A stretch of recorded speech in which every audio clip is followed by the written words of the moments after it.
When it comes to some of the most smoothest and shiftiest young talents in the NBA, this particular high school prospect is headed down that same path. This is a player who grinded his way all the way up to the top, and with this smooth and quick type style of play, he really gained the attention of a lot of people, and it really has been quite the journey for him. And throughout all the highs and lows, he's always maintained the goal of taking care of his family and to be able to make it into the highest level of basketball one day. This is the Rob Dillingham story.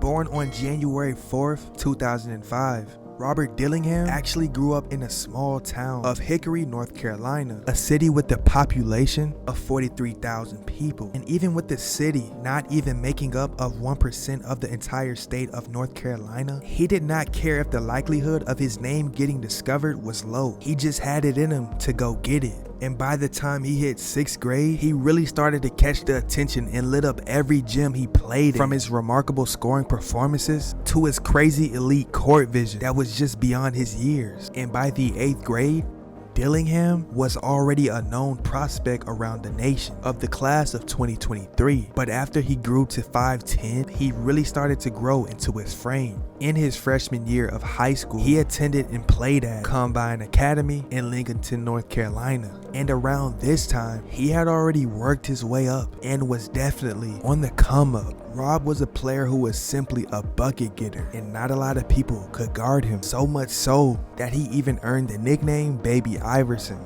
He had a quick release that a lot of people couldn't guard, and standing at 5'10", when it came to his floor general abilities, he made it look so effortless. But all of that would just be glimpses of what he had coming in the future. And that was when he was a big help in his team to a 76-74 jaw-dropping upsetting win over Oak Hill Academy. He managed to finish the game with 15 points and went 4 for 7 shooting, including 3 for 5 from 3-point range. In his sophomore season, while standing at 6 foot, he was able to put up 21 points, 5 assists, and 4 rebounds to go along with 2 steals a game. That season, he helped lead his team to a 29-3 record. His skills had developed tremendously, and he was now a huge part of the team's offense. But they also went on to win a non-association state title. And just like that, he was named Charlotte's Observer Player of the Year. In the summer of 2021, while at the 16U FIBA Americas, he averaged 16 points, 6 assists, and 3 steals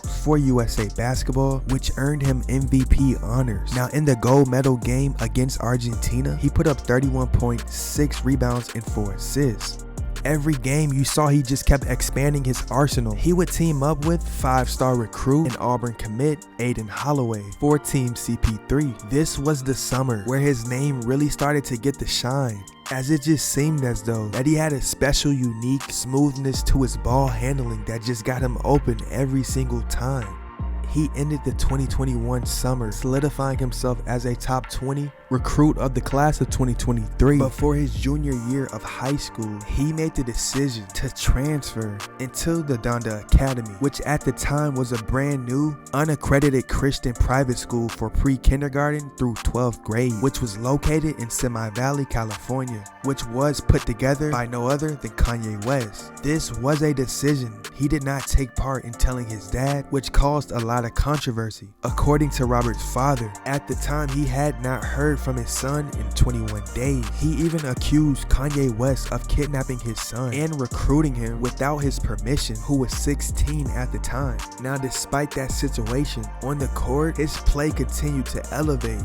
Standing at 6'1" and 170 pounds, he was one of, if not the best player on that Donda squad. He averaged close to 30 points despite playing a national schedule. Every city he played in, he put on a show. No matter what type of defense he had on him, he always just seemed to have numerous moves in his bag. And by the end of his junior season, ESPN upped his ranking all the way up into the 6th best prospect in the class of 2023. In his last summer circuit for Team CP3, he averaged 20 points, 3 assists, and 3 rebounds per contest. And while everyone was wondering where he would spend his last year of high school, due to the Donda Academy being shut down, Rob Dillingham made the ultimate decision to spend his final year of high school playing for Overtime Elite, located in Atlanta, Georgia. And as he's been suiting up for the Cold Hearts, Dillingham has been averaging 13 points, 3 rebounds, 5 assists, and 2 steals per contest, while shooting 37% from the field and 40% from 3. Now he has also been able to lead the whole entire Overtime league in 3-point percentage, and he is the 3rd best prospect in the whole entire league. Now he did decide to sign for the University of Kentucky to form a dynamic duo with the #1 player in the entire country, DJ Wagner. Even though Dillingham is now the 11th best ranked prospect in his class, the McDonald's All-American Selection Committee did go on to declare him to be ineligible to participate.